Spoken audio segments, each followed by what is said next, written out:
Hi, this is Annette Ross with the Sylvia Global Media Network, and today I have the pleasure of having with me Oge Okosieme, who is a business and lifestyle architect and the creator of Revive Standout and Thrive. Her programs help women design and run thriving businesses. I'm so excited to have you today, and so many things for us to talk about. Oge, thank you for being here with me. It's a pleasure, Annette. I'm really looking forward to it. I love this style of interview because I don't know what the heck you're going to ask me. So That's right. I did not give you any preliminary questions. no. We're just going to sort of have a conversation, which is what I love to do. Uh-huh. One of the things that you say on your website, you sort of call yourself a soul detective. You help women to express their highest version of their highest self. And Mhm. what do you mean by soul detective? Well, I rummage through women's souls and then I find the nuggets of wisdom and passion and the spark in there, basically. So I rummage through there, and together we find a spark, and then we put a business together. So detective makes a lot of sense because there's a lot of detective work involved in the work I do with women. Like what ticks you, what upsets you, what brings you alive. There's a lot of detective work going on there.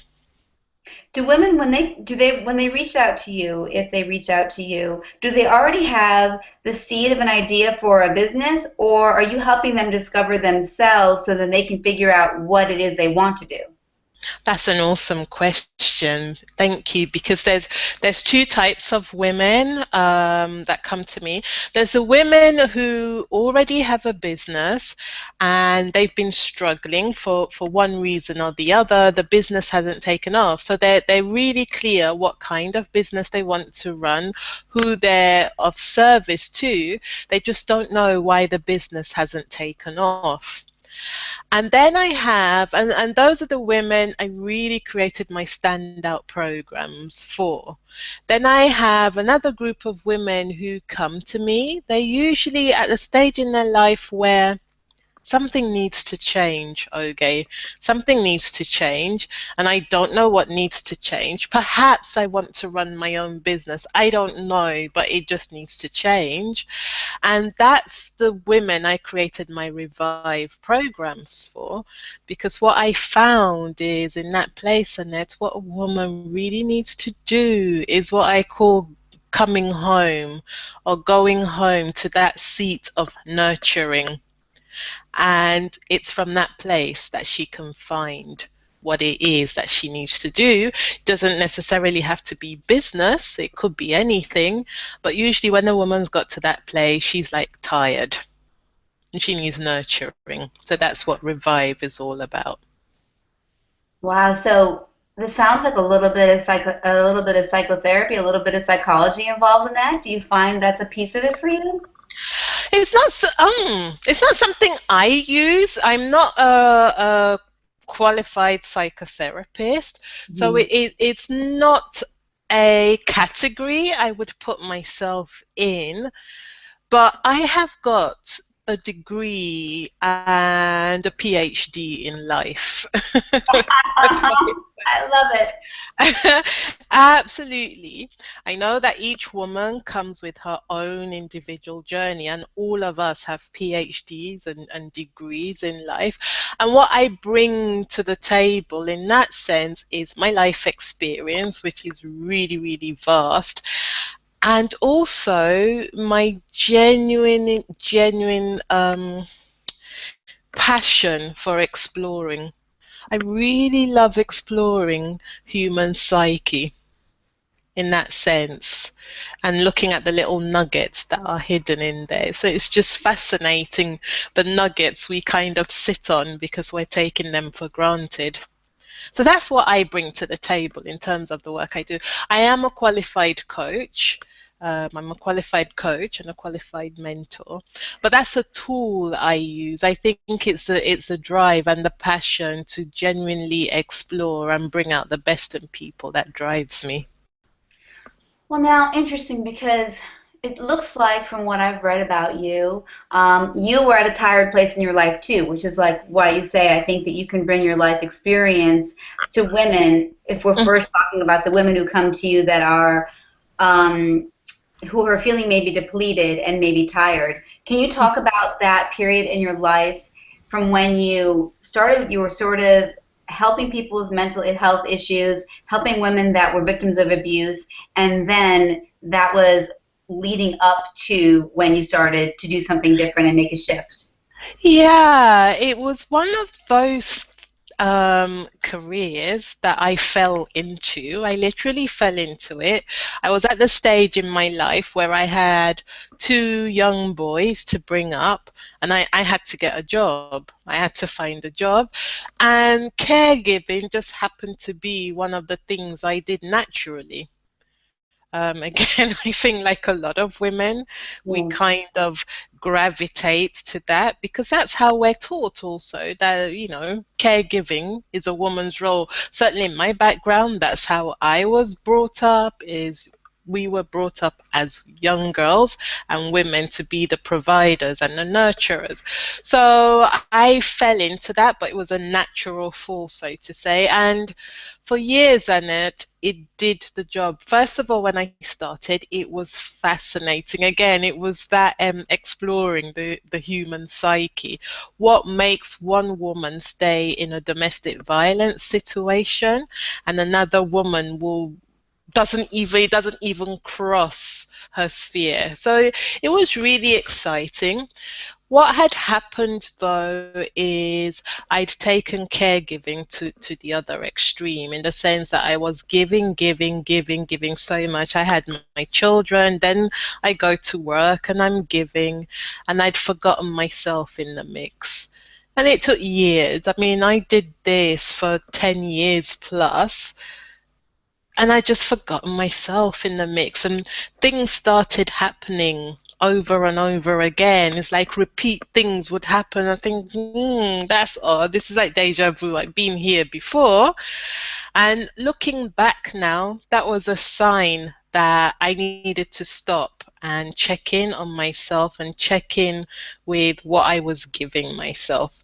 So I did get to a point where I was so burnt out, so tired.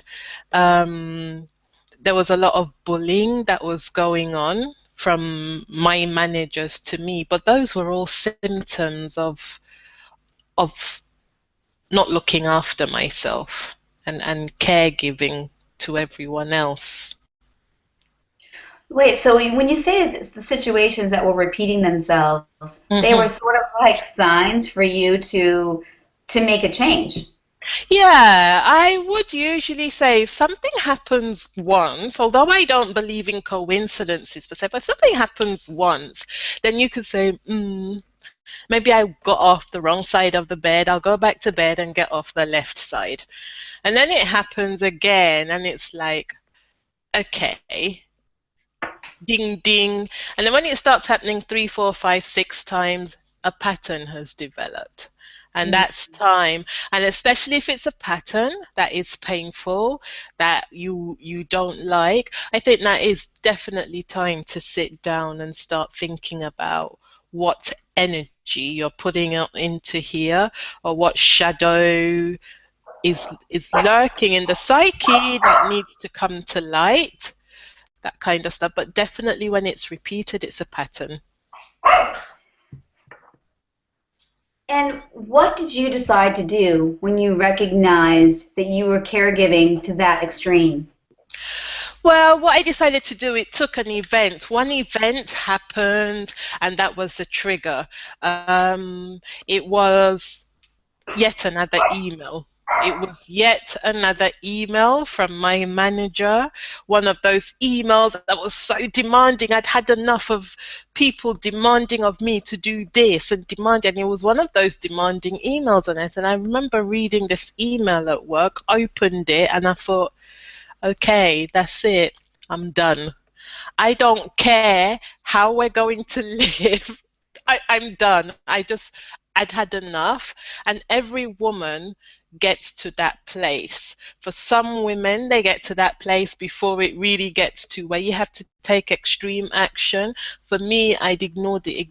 But it was that email that triggered me. And then I sat there, read this email, and penned my resignation letter there and then. And within 2 weeks, I was out of that place.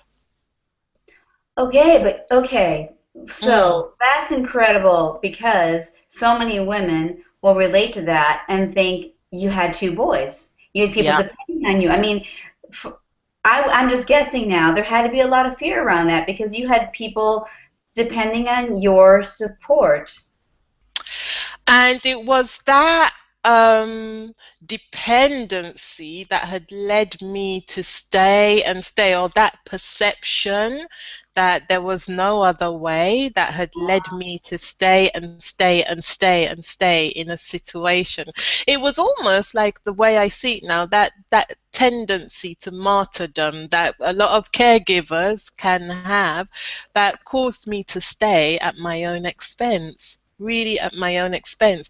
Because what happened, Annette, when I walked out on that work, other opportunities then started to make itself known to me that would not have made itself known had I not made the decision. And yes, I hear what you're saying, but then again, that's what courage always is. Courage isn't the lack of fear, courage is acting even when you are fearful. So I think I would have got to the stage. What it was is I realized I would have got to the stage where I would have had a breakdown anyway. Then I wouldn't have been any use to my two boys. Why do so many women march toward martyrdom? I think you're 100% right. I don't know. I can't speak for other women. For me, it's this thing about right and wrong. You know, it's about religious beliefs, and even for people who don't practice any religion, we are still affected by religious beliefs. And I was brought up a good Catholic girl, for example, so of course I wanted to be Saint Oge when I died. I wanted Me too, me too. I definitely wanted to be recognized by the Pope. Do you know what I mean? It's those kind of things that we grow up with, and we are told to put others first before ourselves. And I mean, look at the names women get called when they stand up for themselves and they want to put themselves first. Women who do that actually get a really rougher deal than men who stand up for themselves and blow their own trumpets. A man might stand up for himself, and often it's like, oh, he's a real confident man, yeah? And then a woman stands up for herself and she's a bitch. No, it's 100% true. But how does Mm. a woman, I don't want to leave the martyrdom thing for just one more Mm. second because I think you've had me more than, I mean, you said you did speak to yourself and why you felt that way. But can I just say that I think Mm. you're dead on 100% right. Of course, it seems to me like that sounds like the more altruistic calling, to give of yourself until you basically drop dead. But I actually don't think in the end that nourishes your soul very much. And I think there has to be more of a balance because I also don't hear you saying that you're still not giving. As a matter of fact, you still are giving. Oh, I'm giving more now. I'm giving from a place of passion. I'm giving from a drive. I'm giving because I want to. It's a very different place energetically from giving because you have to. Oh, It, yes, okay, okay. yeah. Is it wrong to ask me, or is it revealing too much to talk about how that shift can be made when someone comes to you and they are, they are a giver, which, like you said, maybe women are naturally sort of nurturing, but Mhm. they're not giving from a place of passion or a place of abundance. They're just flat out, spent, and yet you're giving even more now, but you've got more that's feeding you. Exactly. What shifted shifted from me was my deservability level. I started understanding that I deserve um, everything I desire and that life is there to support me. And what really shifted fundamentally for me and what I work with women to shift is that sense of worth. That is what it is underneath all that. So when we're caregivers, for me, when I was caregiving, I derived a lot of my sense of worth from that. You know, it made me feel valuable. It Like made a me feel purpose? like, "Mm, Like a purpose? yeah, it was. It did feel like a purpose, but it was a purpose that was derived from external stuff rather than internal stuff. So, what would happen? Um, like one of the reasons I kept going to work was yes, I had two boys to support, but the other reason is there was this energy that was feeding me from the outside in, from caring for other people. It did give me a sense of worth. And then it was really scary to think what happens when that's not there? Where do you get your sense of worth from? And this is one question I ask women, Annette, when we start working is what would happen if your husband wasn't there today for you to put all your energy on? What would happen when the children leave home? What would happen if your cat wasn't there today? Where would you get your sense of worth from? And that's a scary place for a lot of people, a lot of women. Oh, wow. I mean, it sounds like a gigantic void. I mean, it's an extremely frightening place. So Hmm. did you have to ask yourself those questions? Yes, I did. I mean, it wasn't something I asked at the time when I was being triggered, but when I had some time off work and then it became really apparent like, oh my God, here I am. I'm at home for a little while. I have nothing to do and I couldn't live with myself. I just couldn't live with myself without that outpouring. So although it was draining, it's like an addiction, isn't it? And in a sense, women who caregive like that, it is no different from any other addiction, which you have to break away from. And one of the ways that I started getting my sense of self was really enjoying um, solitude time. Solitude time. And that's something else, like in my Revive structure that I work with women. One of the first things I say to them is you must make time for solitude. And it's like, oh my God, time with myself. I'm like, yeah, what is so scary about yourself It that you sounds can't scary spend? though. It really, honestly, when you said that, I'm like, that sounds really frightening. Mm-hmm. But Why is it scary? what is so frightening, if I can ask you, what is so frightening about you? I guess I don't want to know. I mean, when you say that, I think solitude, I'm just gonna be by myself, and I don't think I even want to know what I'm really feeling or thinking. But and I would say, Annette, therein lies the shadow. And in that shadow is a nugget because again, like I said, it is like a drug. When you drug yourself out, you don't have to feel, you don't have to think. But that's where when women come to work with me, that is where that aliveness is. As scary as it is, it's in that shadow that you're going to find your vitality and your aliveness. And then what has happened for me is in dire times, like we all go through those dire times, those really challenging times, I have learned to go back to that well that I find in solitude to derive my own strength. So more or less and less now, I am needing less outside sources for my sense of strength. But in that solitude time, didn't you have to didn't you come to some realization that there was nothing else? I mean, that it's just you. I mean, isn't that sort of a lonely place to be? Is it? I didn't eventually experience it as a lonely place. I think that is a fear that a lot of people have when you talk about solitude. Solitude is not a lonely place. It's a place where you go to recuperate. It's a place where you go to get your own sense of self.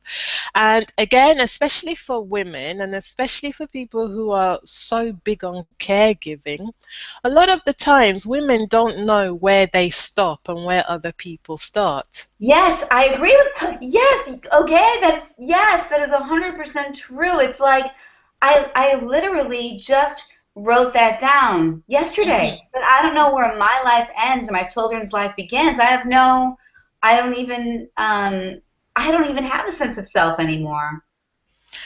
Well, you'll need solitude time because solitude time breaks that pattern, and then you start to think, oh my God, this is my shit, or uh, uh, uh, that doesn't belong to me. It's only when you take a step back into Mhm. yourself that you can start to see some of the stuff that is definitely yours to work on and other stuff that people have projected onto you, and you're openly catching it because you don't know where you stop and where other people start.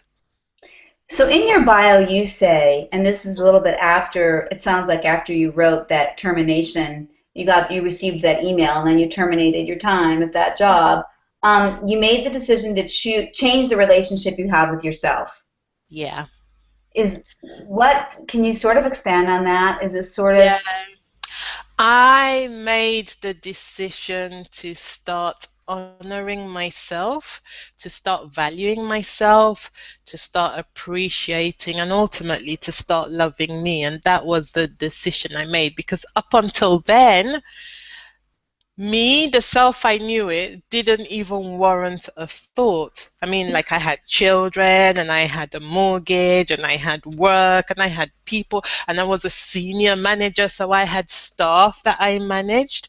And a lot of it was done on autopilot because I was really good at what I did. So I could do it on autopilot.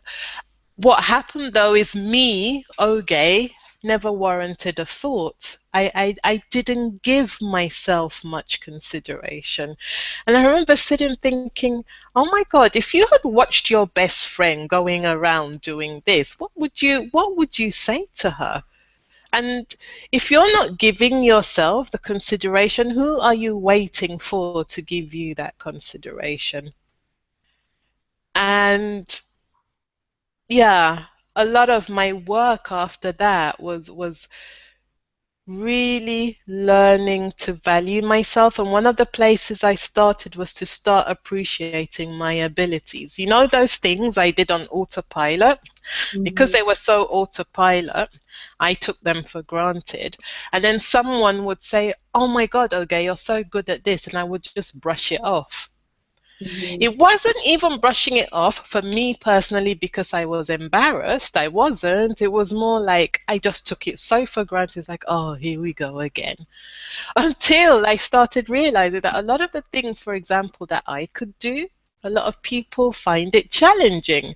And there's a tip I also share with women. That is when I started realizing those abilities, that's when my business started to grow because I started building my business around those abilities that I appreciated, which I hadn't appreciated in the past because I took it for granted.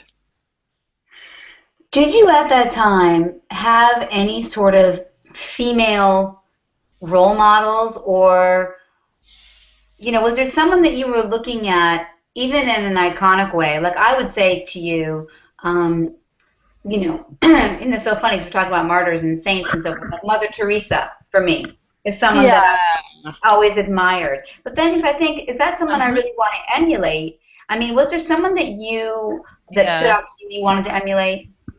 I grew up in the Madonna era, and I loved her rebelliousness. I loved her rebelliousness, and I would look at that woman, and I'd hear all the name calling, and next year she'd come out and like stick two fingers up everyone's like.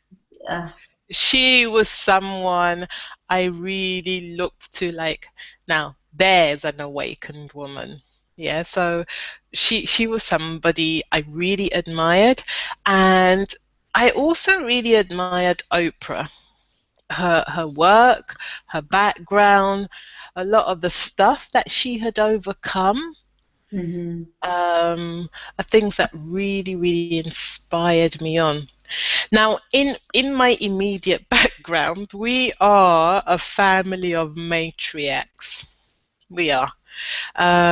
So the women in my family are really tough, especially from my mum's side.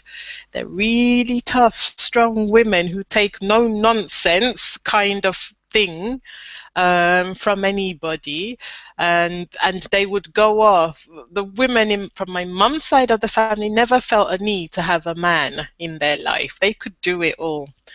It flipped to the other side though, because as I grew up, I started realizing there was also a lot of resentment towards men. Yeah. Mhm. So there was that side that I needed to start healing almost, the family matriarch line. But there, I grew up thinking, oh my God, there's like strong women in my family, man. Very strong. Now, where did you grow up? You grew up in Africa, right?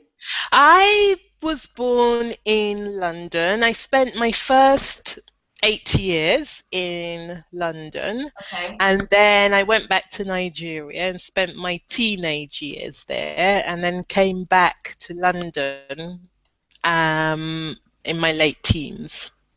And was there a strong man in your life? Um, Like your there dad? were.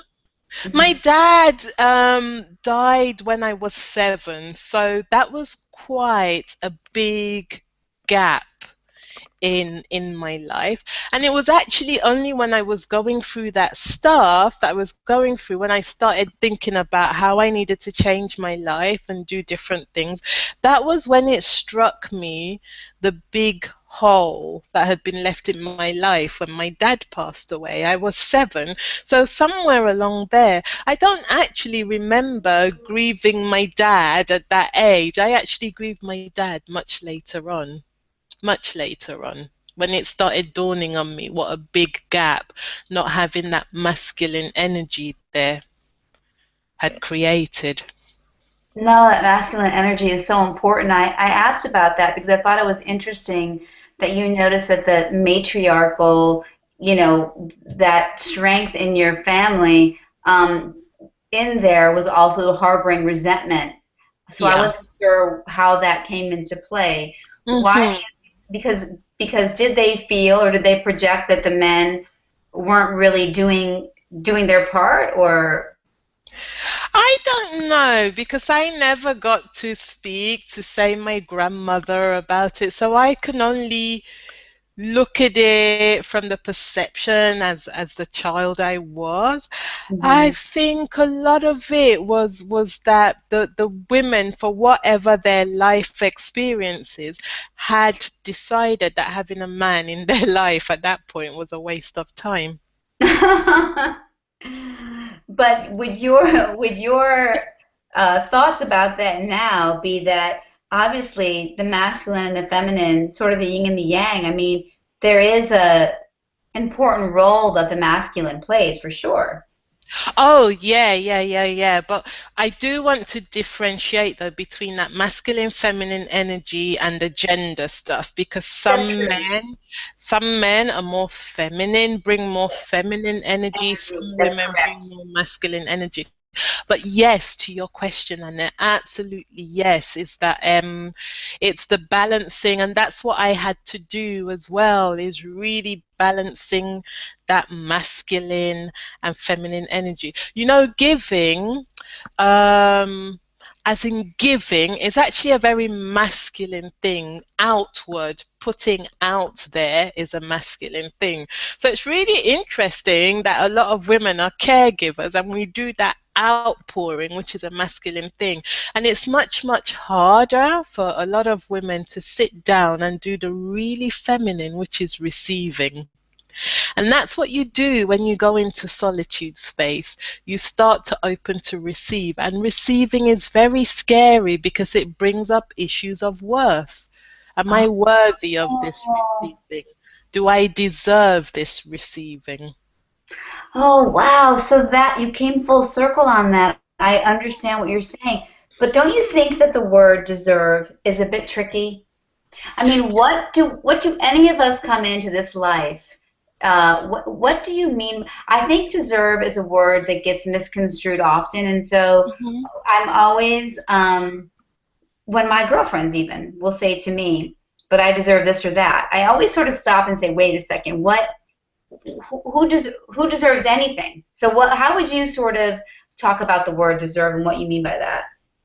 There's a narcissistic deserve, which is a sense of entitlement, which Yes. is I'm entitled, which is really different. It still again comes from that sense of I'm not entitled. Then Yes. there's the genuine respect of self. Deserve that I'm referring to comes from that genuine self-respect. Okay. And Mhm. deserve is actually about saying to yourself, do you know what? I am, so therefore I deserve, full stop.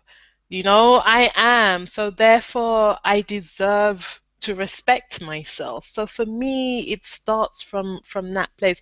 It's not so much deserve outer things per se, Annette, but I deserve to breathe. I just took in a deep breath, and that's receiving. That in breath is receiving. And I'm accepting it openly because it's my birthright.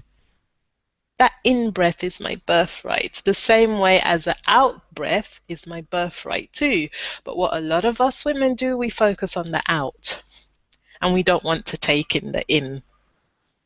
So, in that sense, that's how I use deserve. Deserve, in that sense, is attached to genuine worth, genuine sense of I amness, a genuine sense of worth. That's how I use it.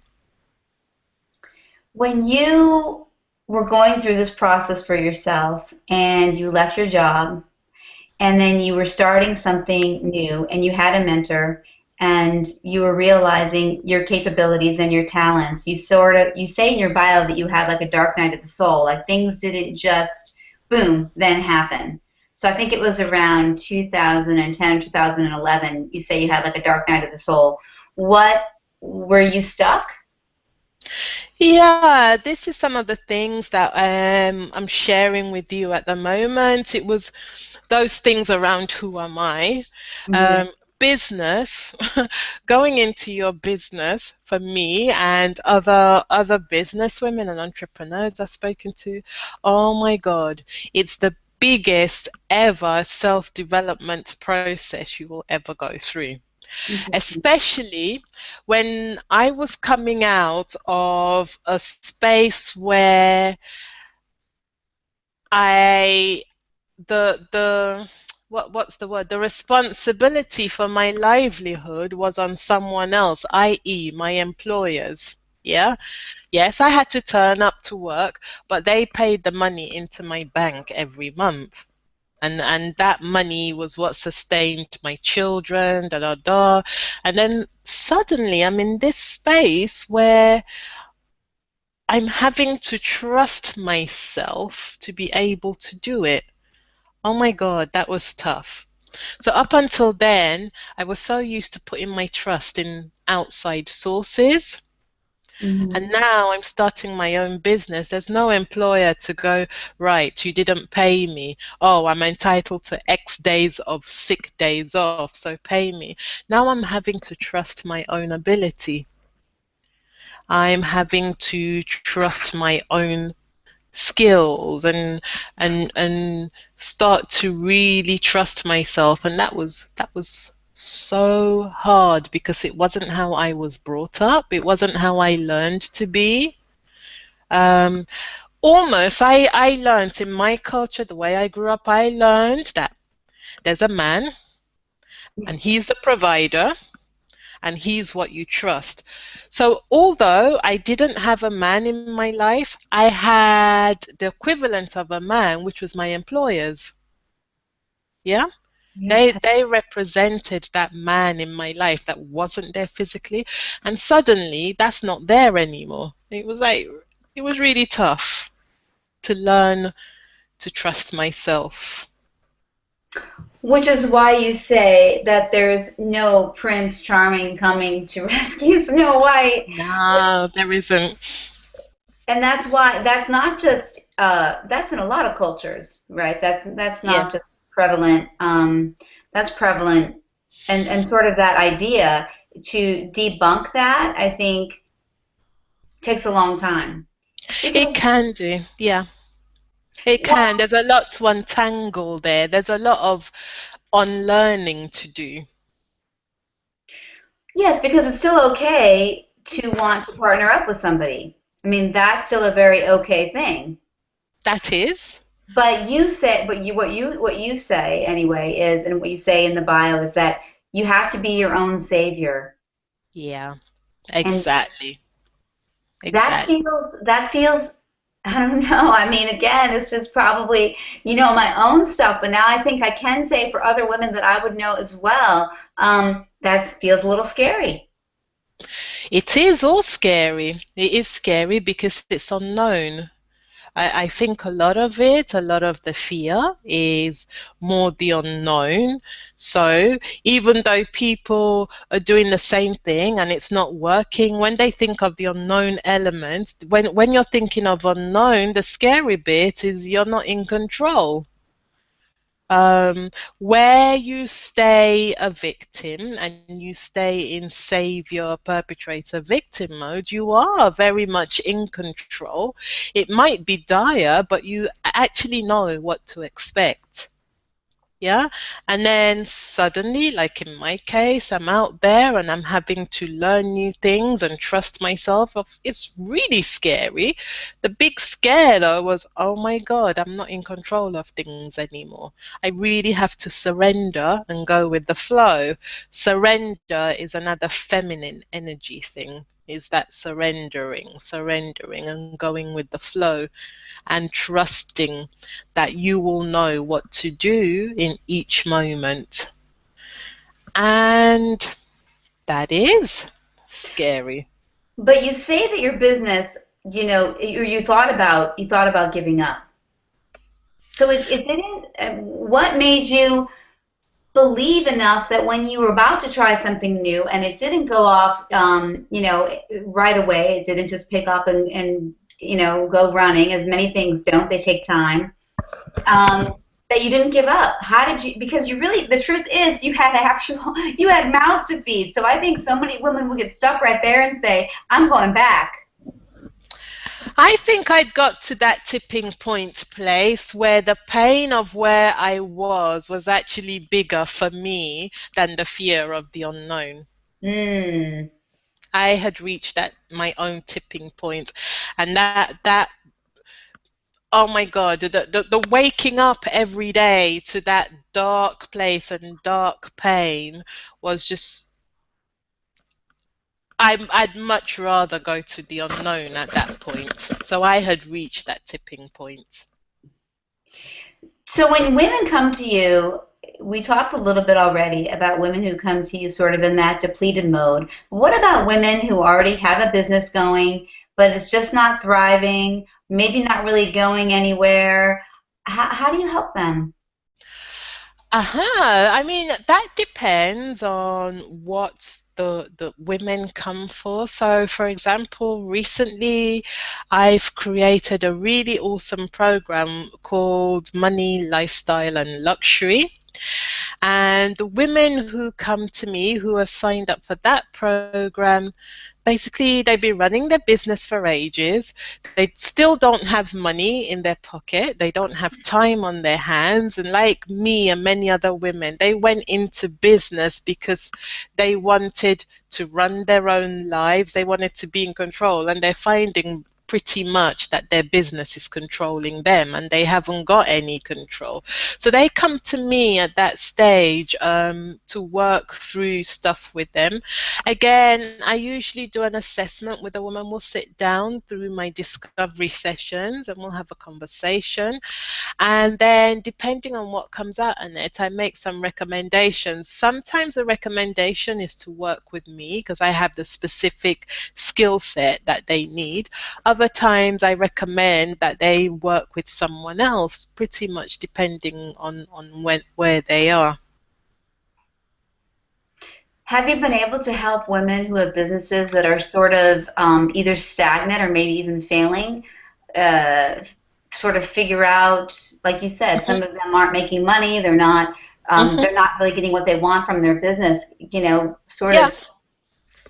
Yeah, on my webpage, there's testimonials on there, but like in recently, I had a woman come to me. Actually, she knew what she wanted to do, but she didn't have the structures in place. She didn't have the business mindset in place. A big chunk of what I do is around the mindset, but she had the passion and she had the purpose and she had the drive. And within 6 weeks, I had worked with her from not knowing anything to working with her first client, which was like €2,000. The client paid her to work with her. And that was a big deal for her because she had come straight out of business school and didn't have any experience whatsoever and didn't know where the hell to go. But, she had that passion and that drive, and I was able to work with her to help her create, to help her package her talents and her wisdom and experiences into offers that people want to invest in, basically. Do you think that what you find most often with women, because we're sort of going back to this place, and sort of makes me think about what the situation with the woman who I don't know that you were just talking about, Mhm. is it time and again this sense of self-worth? Not always. Always. Okay. Sometimes it can be, and other times, do you know, you don't know what you don't know. Sometimes people are, do you know what I mean?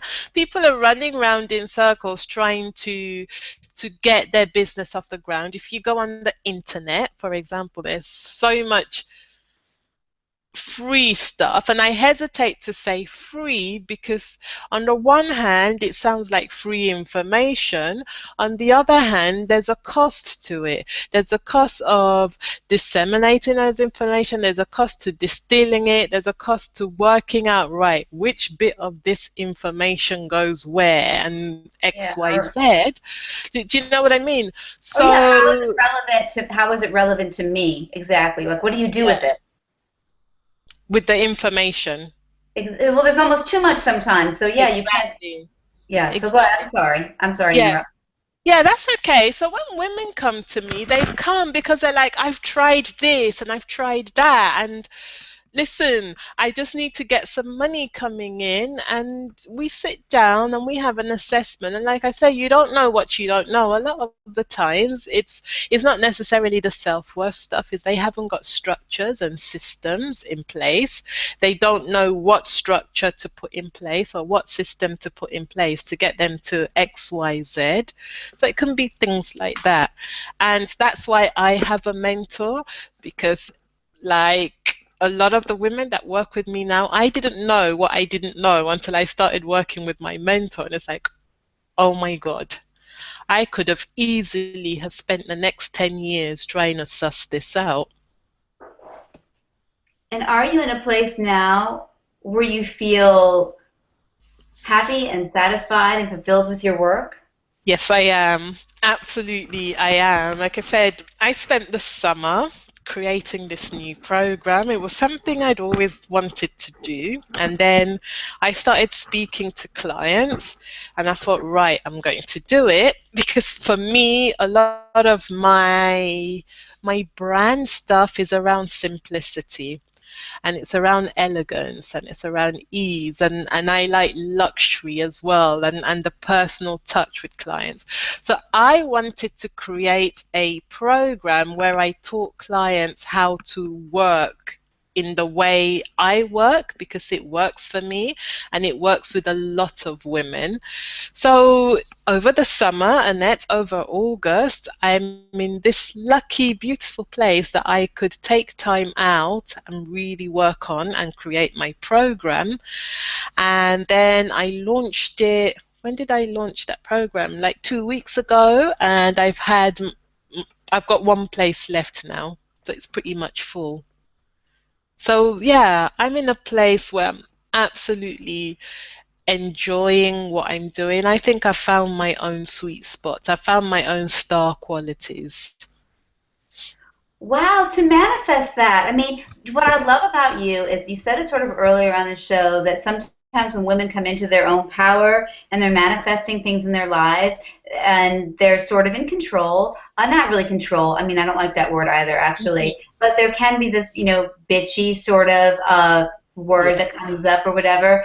But when we talked about this one time when you and I were just having our own conversation Hmm. about the feminine and the masculine, and I like women who can still be feminine, yet they've been able to put themselves out in the world in a way that might be perceived as masculine. You know what I'm saying? But they still Hmm. possess those feminine qualities that make them, um, well, I mean, I would never want to be anything but a woman. So Yeah. the things that I love about femininity, and Uh-huh.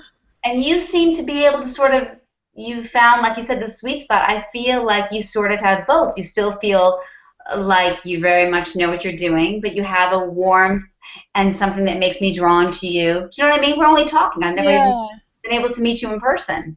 Yeah, thank you. Thank you so much. I hear that. And it's that balance that you spoke about, that we need to find that balance in our energy of not over giving, but also, when you were talking about people who say they deserve, and I was saying about entitlement, that's people who have flipped it the other side, and they just want to receive, receive, receive, and they don't want to give. Either way is an extreme, and it blocks that natural flow. You just want to find your own flow in that process, and that's when ease comes in, and that's when elegance comes in. There are seasons, there are times, there is time to give, and there is time to receive. So, like August, for example, when I was creating Money, Lifestyle, and Luxury, that was a huge receiving time. Creativity is receiving. You have to receive. You have to be open to the inspiration. And if you're not open to receiving, you're not going to be open to that inspiration. And then there's a time for giving, Let which me is ask a you that really masculine quickly. bit. Mm. I wanted to stop you on that thought. When you were in that receiving mode and Hmm. you were creating, was that in like solitude that you were able to receive? Some of it, I mean, the inspiration could come anytime. It could come when I was walking in the park. Again, everyone has their own rhythm, and I encourage people to find their own rhythm. I got a lot of my inspiration when I was walking by myself in the park, out in nature. That's where I get my inspiration. So some of it was solitude time. Other of it, not all of it, there was some creative time where I would pull other people in, like my mastermind buddies. I would pull them in and we'd share ideas, and I'd ask them for feedback. So again, it's that balance. But even asking for feedback is being open to receive. And a lot of people don't feel comfortable doing that. It's actually being able to receive, And then there's a level of discernment there, which is a masculine energy, which is knowing in yourself what part of that feedback is going to be of the most value to you. Wow. All right. So when I interrupted you, which I'm sorry that I did, That's you okay. talked about being in the creative mode of receiving, and then there Mhm. was the giving. You said you were Yeah. going there. Well, what I was just saying with that is it's a flow thing. So right now I'm in the giving stage, which is the launch, the marketing. That's giving of that creativity. So it's a flow thing. At some point, I will go back into receive, and then when it's ready, I outflow again. It's allowing that energy flow in and out, in and out, in and out. And where many people get stuck is either they're giving too much. It's not giving too much, because I don't think there's any such thing as giving too much per se, is that they're not allowing to receive. Or there's some people who are just in that place of receiving and they're not prepared to give. No, I think you're 100% right. I think when Mm, it comes to giving, you sort of said it earlier, and I think it could be said to women 100 times a day. It's not necessarily that you give too much. It's about not taking time to receive. And I think yeah. also where that giving is coming from, one of the most important things that I believe you said was you're giving even more now, but yet you're Yeah. not feeling so depleted, exhausted, frustrated, being bullied. You're not having all of those things come up with the giving that you're doing now. Not at all, not at all. And To it me, just has its own rhythm. It has its own rhythm. So I have learned to honor that rhythm and to go with the flow of that rhythm. And because I go with the flow more, with the flow of that rhythm, there's sometimes when I go out of balance, but I can catch it earlier and earlier now. But mostly I'm in that flow of rhythm. And that's what that stuff I was talking about, that's the trust element that is so important. You have to learn to trust yourself and trust your flow and trust that you can look after yourself. and that you can be your own savior. Yeah. And ultimately, there's nothing to save. You're okay the way you are. But that's a different steps. Ultimately, there is actually nothing to save. There's just the in breath and the out breath. In breath and the out breath. Being. Wow. Well, since you're in the giving mode, you said that you wanted to give something to people that might be listening to this and hopefully very soon in the future. Yeah, okay. So if you're a woman, you know those group of women we spoke about, somebody who's struggling with her business at the moment and you want to move your business to the next stage, I'm offering 10 of your speakers, 10 of your listeners, Annette, a Get Unstuck session. Okay. Um, I'm going to leave it open because I know this might take a while to go out. So I'm going to leave it open for the next 4 days or so. Okay. I'm saying 4 days or so because those sessions go really, really quickly. And it's a session where 30 minutes, spend time with me so we can work through where you're stuck in your business, what are your plans for your business, and look at steps we can put in place. Look at steps that you can put in place immediately to move your business forward. So I'm offering those. If you are listening to this and you fit that category and you're interested, drop me a line at info at ogeokosieme.com, and that's OGEOKO, S for sugar, IEM for mother, E.com. Info at ogeokosieme.com, and on the email headline just put Get Unstuck session so I know what it is and I'll get back to you. Well, thank you. Thank you so much. I will make sure that when I post the show, that I post that as well with the email and then the website, Yes. okay, Cool. okocma.com, just so people Mm, can look at your website because uh-huh. filled with a lot of interesting. It's filled with it's got your story, testimonies, Revive, Standout and Thrive. It's just really a place where I felt like I was being nourished just by reading it, and it got me to thinking about so many things. And I know that it will do the same Oh, for other women. oh, thank you. Thank you so much, Annette.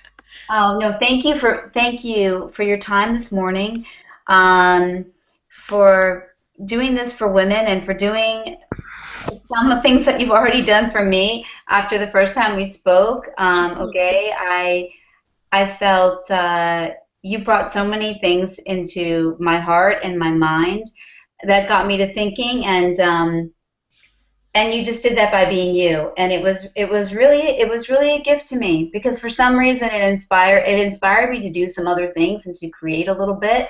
And without even you trying to, it was just you and I having a conversation in preparation for this conversation, which Mhm. I know, I can only imagine when someone is working with you, how you might be able to help them in places where they're stuck or find their creativity, their passion, their self worth.